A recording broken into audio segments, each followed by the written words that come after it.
مسجدیں تو امریکہ میں تعمیر ہو رہی ہیں، عالیشان سے عالیشان، اس لیے پاکستان نہیں بنا تھا۔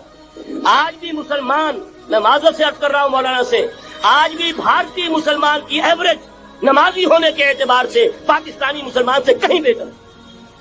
آج بھی برقع نظر آ جائے گا تو ہندوستان میں نظر آ جائے گا۔ میں نے اپنی آنکھوں دیکھے چند سال پہلے جب مکہ مسجد حیدرآباد دکن میں 3 دن مسلسل میری تقریریں ہوئی ہیں، 10,000 مرد اور 5,000 خواتین، اور ان میں سے کوئی بغیر برقعے کے نہیں تھی۔ ایک سیلاب نظر آ رہا تھا برقعوں کا کہ جب جلسہ ختم ہوا ہے رات کے 12 بجے 3 دن تک متواتر۔ یہاں کہاں نظر آئے گا برقع آپ کو؟ یہاں تو جس کے بعد 2 پیسے ہو گئے اس نے سب سے پہلے برقع اتار کے پھینک دیا۔ معلوم اچھی طرح سمجھ لیجئے، یہ چیزیں تو وہاں زیادہ ہیں یہاں کی نسبت۔ اصل ضرورت تھی کہ یہاں اس نظام کو قائم کیا جائے، وہ نظام عدل اجتماعی، وہ جس میں حریت ہو، جس میں عام آدمی بھی خلیفہ وقت پر ٹوک سکے۔ یہ کرتا کیسے بن گیا؟ ایک خاتون بھی کھڑی ہو کر دامن پکڑ لے، عمر تمہیں کیا حق ہے کہ ہمارے مہر کے اوپر پابندی لگا رہے ہو، جبکہ اللہ نے نہیں لگائی۔ یہ پاکستان، بچا کھچا Pakistan, what remains of Pakistan, یہ اصل میں ہے کیا؟ پاکستان نہیں ہے، 4 صدیوں کی تجدیدی مساعی کا حاصل۔ اقبال جیسا مفکر اسی 14ویں صدی ہجری میں، مودودی جیسا مصنف اسی 14ویں صدی ہجری میں، مولانا الیاس جیسا مبلغ رحمہ اللہ، یہ سارے کام یہاں سے ہوئے۔ پورا عالم اسلام آزاد ہوا، کہیں نعرہ اسلام کا نہیں لگا، کہیں عرب قومیت پر، کہیں کسی اور عصبیت پر تحریکیں چلی ہیں، صرف تحریک پاکستان تھی کہ پاکستان کا مطلب کیا؟ لا الہ الا اللہ۔ کوئی سبب ہے کہ یہاں قرارداد مقاصد پاس ہوئی، حاکمیت اللہ کی ہے، یہ اکبر نام لیتا ہے خدا کا اس زمانے میں۔ یہ سارا ماضی سامنے رکھیے اور حضور کی دی ہوئی پیشن گوئیوں کا مستقبل سامنے رکھیے، ان دونوں سے ثابت ہوتا ہے اس خطے ارضی سے کچھ ہونا ہے۔ یہ نہیں میں کہہ سکتا ان ادریہ قریب بعید ما توعدون، یہ میں نہیں کہہ سکتا، یقین کے ساتھ جانتا ہوں کہ آئے گا، لیکن یہ کہ اس کے بعد بھی یہیں سے بول بالا ہوگا۔ جو یہودی ورلڈ آرڈر کی نگاہوں میں کھٹک رہا ہے، میں کھٹکتا ہوں دل یزداں میں کانٹے کی طرح۔ اگرچہ ان کی اسٹریٹجی کیا ہے؟ ایک ایک کر کے ان کے حصے بکھرے کر کے دیا 5 کرو۔ ابھی وہ بلاک کون سا ہے؟ ایران ہے، افغانستان ہے، پاکستان ہے، اور روسی ترکستان سے آزاد ہونے والی جو ریاستیں ہیں، یہ ایک سالڈ بلاک۔ یہ عجمی مسلمان عربی نہیں، عربی گئے، یہ نوٹ کر لیجئے، اس لیے کہ عربوں کو اللہ نے فضیلت دی تھی، محمد ان میں سے تھے صلی اللہ علیہ وسلم، یہ رتبہ بلند ملا جن کو مل گیا۔ لیکن ساتھ ہی اللہ نے دھمکی بھی دے دی تھی سورہ محمد میں، ان تتولوا یستبدل قوما غیرکم، اگر تم پیٹھ دکھا دو گے اس مشن کو جو ہم نے تمہارے حوالے کیا ہے، تمہیں ہٹائیں گے، کسی اور کو لے آئیں گے۔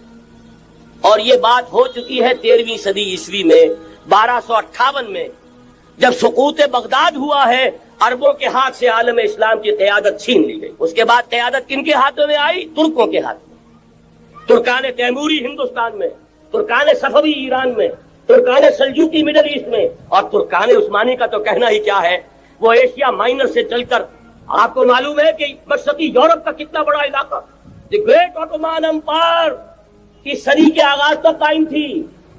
اس صدی میں عجیب عجیب معجزے ہوئے ہیں۔ گریٹ آٹومان امپائر جو 3 بر اعظموں پر محیط، نام و نشان ختم۔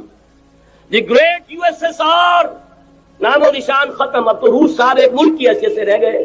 یہ اس صدی میں 2 اور وقت نہیں ہے، میں اور آپ کو کیا بتاؤں، اس صدی میں تو بڑے بڑے عجیب عجوبے ہوئے ہیں، بڑی بڑی 2 عظیم جنگیں ہو چکی ہیں، تیسری جو ہے سر پر کھڑی ہے، دور نہیں ہے، جس کو حدیث میں کہا گیا ہے الملحمۃ العظمی، تاریخ انسانی کی عظیم ترین جنگ، اور وہی صلیبی جنگ جس کا آغاز بوسنیا سے ہو چکا ہے۔ وہ تو آپ نے سنا ہوگا اقبال کا شعر، میرے عرب کو آئی ٹھنڈی ہوا جہاں سے، میرا وطن وہی ہے، میرا وطن وہی ہے۔ حدیث میں آتا ہے یخرج الناس من المشرق یؤتون للمہدی یعنی سلطان، مشرق سے فوجیں نکلیں گی کہ جو کہ مہدی کی حکومت قائم کریں، لیکن جتنا خون یہاں پر خلوص کے ساتھ دیا گیا ہے اس کی مقدار بھی کم نہیں ہے، یہاں سے خیر برآمد ہوگا۔ اور دوسری بات اپنے بارے میں نوٹ کر لیجئے، یہ پاکستان، بچا کھچا Pakistan, what remains of Pakistan, یہ اصل میں ہے کیا؟ مولانا بہت خوبصورت انداز میں فرما رہے تھے، یہ 313 نہیں تھے، اسلام تھا۔ اسی طرح نوٹ کیجئے، پاکستان نہیں ہے، 4 صدیوں کی تجدیدی مساعی کا حاصل۔ آپ نے کبھی نوٹ کیا ختم نبوت کے بعد اب سب سے اونچا منصب کس کا ہے؟ مجددین۔ سنن ابی داؤد کی روایت، ان اللہ یبعث فی هذه الامہ علی راس کل 100 عام من یجدد لها دینها۔ اور نوٹ کیجئے، کوئی بات ہے 1000 برس تک سارے مجدد عالم عرب میں پیدا ہوئے، جیسے ہی دوسرا 1000 سال شروع ہوا، الف ثانی کا مجدد اعظم شیخ احمد سرہندی کہاں تھا؟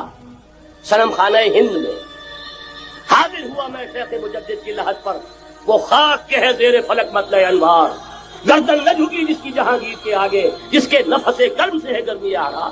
وہ پھر 12ویں صدی کا مجدد اعظم امام الہند شاہ ولی اللہ دہلوی، 13ویں صدی کا مجدد اعظم سید احمد بریلوی، اس کے خون کا امین اور اس کے ساتھ کے شہداء کے خون کا امین، ان کے جسموں کا امین آپ کا خطہ ہزارہ، آپ کا خطہ سوات، اس میں ان کی جانیں ہیں جو دی گئی ہیں۔ اور وہ نہایت نصیحت کر دوں، دور صحابہ کے بعد اتنا خالص اسلامی جہاد پوری مسلمان تاریخ میں نہیں ملے گا جتنا وہ تحریک شہید کر۔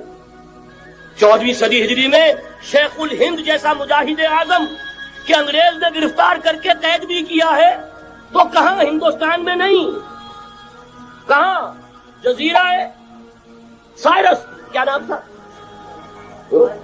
مالٹا، جزیرہ مالٹا بحر روم میں۔ اقبال کے نفس سے ہے لالے کی آگ تیز، ایسے غزل سرا کو چمن سے نکال دو، کہیں ہندوستان کی کسی جیل میں ہوا تو شاید اس کے نفس کی گرمی ہی سے کوئی حرارت پیدا ہو جائے۔ اور اسی صدی میں 14ویں صدی ہجری میں اقبال جیسا مفکر، اسی 14ویں صدی ہجری میں مودودی جیسا مصنف، اسی 14ویں صدی ہجری میں مولانا الیاس جیسا مبلغ رحمہم اللہ، عظیم شخصیتیں آج پورے عالم اسلام میں آپ کو تبلیغی دوست ملیں گے۔ یہ کہاں سے شروع ہوئی تحریک؟ دہلی کی ایک چھوٹی سی مسجد سے، وہ مسجد بنگلے والی اب تو بڑی عالیشان ہو گئی ہے، جب وہاں شروع ہوا تھا کام بڑی چھوٹی سی مسجد۔ یہ سارے کام یہاں کیوں ہوئے؟ پورا عالم اسلام آزاد ہوا، کہیں نعرہ اسلام کا نہیں لگا، کہیں عرب قومیت پر، کہیں کسی اور عصبیت پر تحریکیں چلی ہیں، صرف تحریک پاکستان تھی کہ پاکستان کا مطلب کیا؟ لا الہ الا اللہ۔ کوئی سبب ہے کہ یہاں قرارداد مقاصد پاس ہوئی، حاکمیت اللہ کی ہے کہ اکبر نام لیتا ہے خدا کا اس زمانے میں۔ یہ سارا ماضی سامنے رکھیے اور حضور کی دی ہوئی پیشین گوئیوں کا مستقبل سامنے رکھیے، ان دونوں سے ثابت ہوتا ہے اس خطہ ارضی سے کچھ ہونا ہے۔ اگرچہ بھٹکے ہوئے ہیں لیکن کبھی بھولی ہوئی منزل بھی یاد آتی ہے راہی کو، اور بھٹکے ہوئے آہو کو پھر سوئے حرم لے چل۔ اس کی ضرورت ہے مسلمان کو، پھر اس کا مقصد یاد دلایا جائے۔ پاکستان اس لیے نہیں بنایا گیا تھا کہ ہمارے ہاں ٹاٹے اور برلے نہیں تھے تو ہمارے پاس اس کے بھی باپ وجود میں آ جائے، اس لیے تو نہیں بنایا گیا تھا۔